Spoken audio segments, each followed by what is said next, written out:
Hi, third and fourth grade arrows. This is Miss Hostetler here with our second writing lesson. So today's session is called Finding Ideas and Writing Up a Storm. So let's just jump right in. So yesterday we set goals for ourselves as writers. And yesterday I also told you that we would be writing our very first story that would be a personal narrative, which is a true story about our lives.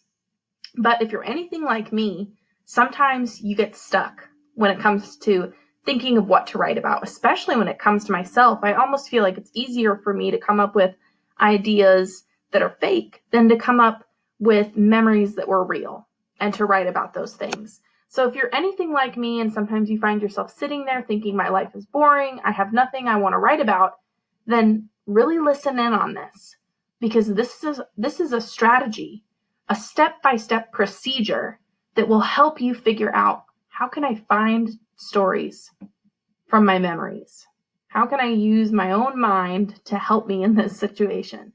So just like in math class where we have an equation or a step-by-step procedure for following a problem or solving a problem, like for example, with addition, you always follow the same steps. You can follow steps in writing too. You can follow a formula to help you figure out what to write. And that's what we're focusing on today. We're going to focus on one strategy for finding ideas for true stories. And the very first step of that strategy is to think of someone who really matters to you. And I'm not just talking about any old person. I'm not talking about, the guy that you always see at the grocery store when you go to the store and he always gives you a sticker at Kroger. I'm talking about a person in your life that is so special to you and someone that you have a lot of memories with. So I'm going to set a timer, and I'd like for you to sit and think about someone who matters to you. My person is my sister. I'm thinking about my sister, Caitlin. So I want you to take 30 seconds and think about someone really special to you.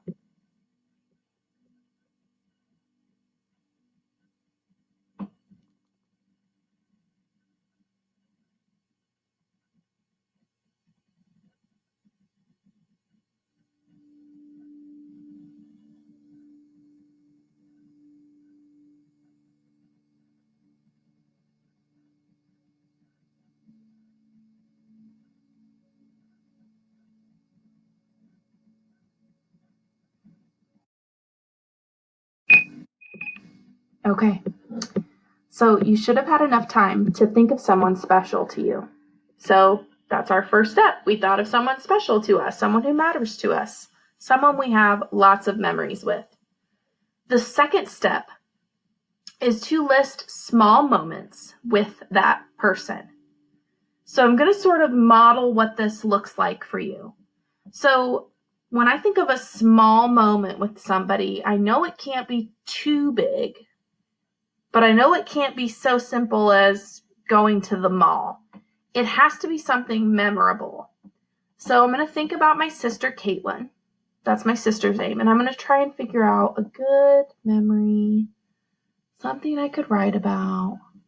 Oh, we went to Disney World together when we were really little. And we had so much fun, and we stayed at this awesome hotel, and we went to the beach.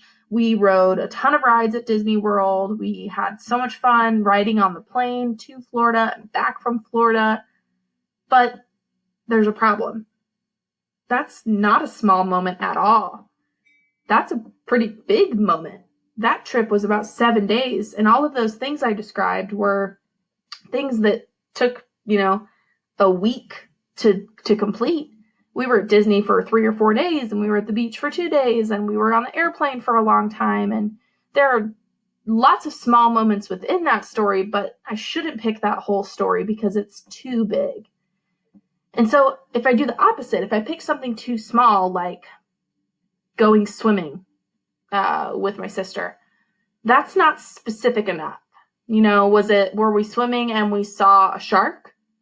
Were we swimming and we met someone famous at the beach? That might be a more interesting story. But you want to pick something kind of in the middle, something that's a small moment, but also something that's not so small you have nothing to say about it. So it's kind of a tricky job to sort of pick a small moment. But you start by thinking of the person, and then you start by making a list of several moments you've had with them. So I'm going to do that. I'm going to make a list of several small moments. So, okay, I'm going to write my sister's name on here. My sister's name is Caitlin, like I said earlier. And now I'm going to make a list of small moments I've had with her. So, if I think about Disney World, we did so many things during that trip. I could come up with a ton of small moments just from that trip. But the one that really sticks out in my mind is when we got lost at Disney World. We were only lost for about 20 minutes. So it felt like forever when we were little, but looking back on it now, I realized that it wasn't that long that we were lost for. But that's kind of the perfect small moment because it's interesting to write about and it's not a huge long story. So I'm going to write that one down. So getting lost at Disney. Okay. Now I'm thinking of a second moment, and I keep thinking about this summer we went to the Fairfax Beach. If you've ever been to the beach at Lake Monroe, we went there and we have this like inner tube it's a double-seater inner tube, and so we floated out into the lake. And we just lost track of time, and it felt really nice outside. It wasn't too hot because it was really overcast. We were out there for about 6 hours, and we got super burnt, and it was so painful. It was like painful to move even. So we were just like feeling really silly for staying out there for so long, but we were having the best time just sitting and talking. So that's kind of a good small moment. So I'm going to write getting burnt at the lake. And then the third small moment that I just thought of is a couple of years ago, my family had a dog, and we had to put the dog to sleep.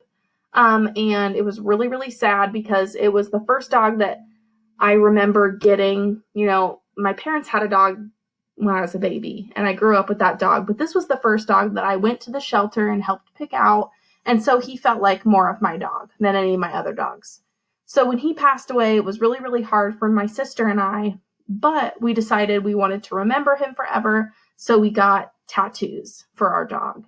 So we went together and got not matching tattoos, but we got tattoos at the same time. And they're just really small tattoos just to remember our dog. So that's a great small moment I've had with my sister. So I'm going to go ahead and write that one down. So getting tattooed together. Okay, so I've come up with a list of at least 3 small moments, and that's a good kicking off point. So now I'm going to go back to my steps and see what I do next. I picked a person, and then I made a list of small moments with them. So what's next? Okay, next, number 3 is to pick a small moment to write about. So I'm looking at my list, and I think the one that I'd like to pick is getting lost at Disney World, because it's just such a fun story, and I really like thinking about that moment. So I'm going to pick that one. Let's see what the next steps are. Okay, the last step is to write the story. Okay, this is the last step in our step-by-step procedure, our first strategy that we're using to write true stories. So it's time for me to write the story. And I have it typed up already. So I'm just going to type it up on here so that you can see it. Okay, so I'm just going to start right from the beginning. Oh, and a strategy that I like to use is when I think of the memory in my mind, when I think of that moment, I like to picture it like a movie. Okay, imagine your life as a movie. This moment is a movie. Think of it that way. What did it look like around you? What did it smell like? Who was there? Where were you? When were you there? Were you there in the summer, in the winter, in the fall? Was it 2019? Was it this year? Was it when you were born? Why were you there? What were people doing around you? What were people saying? So just think about the scenery. Picture it like a movie, okay? So once you picture the story in your mind, start at the beginning, okay? The beginning of my story is I'm standing in line for the Haunted Mansion ride. So I'm going to write that. I remember one day at Disney World, we were waiting in line for the Haunted Mansion ride. People were talking all around us as the sun was beating down on my face. Caitlin pointed to the gravestone and read the engraving to me. So I'm setting the scene. I'm picturing in my mind we're at Disney World. We're waiting in line for the Haunted Mansion ride. So I'm being specific. I'm not just saying we were waiting in line for a ride. I'm saying what ride we were waiting in line for. And I'm thinking about the people around me and what was going on. And people were talking. We're a bunch of people standing in line. That's what you do when you're waiting in line. So where people are talking to each other, and it was hot. Oh my gosh, it was hot. I feel like every time I go to a theme park, it's like 1,000,000 degrees. It was hot. The sun is on my face, and my sister's pointing to these fake gravestones, and she's reading the engraving to me on one of them. And the gravestone, I actually remember it because it was such a moment that's burned in my memory. And the gravestone said, "Dear brother, departed Dave, he chased a bear into a cave." So I'm going to write that down. Dear brother, departed Dave, he chased a bear into a cave.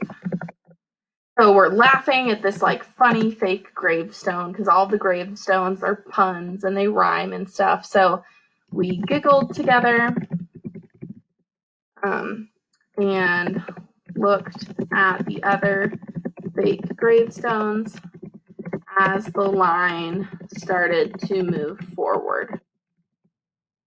We didn't realize that we weren't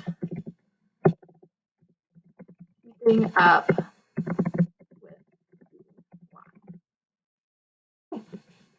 Let's stop it there. So this is not the end of the story. If I were you and I were doing this writing assignment, I would keep writing. But I'm going to stop there because I think I've given you a good picture of what this strategy looks like in action. I thought of a person, I wrote 3 small moments with them, I picked a small moment to write about, and then I wrote about it. So if I was in class, I would keep writing this story until I got to the end. And something else I want to point out is that this is not a final draft.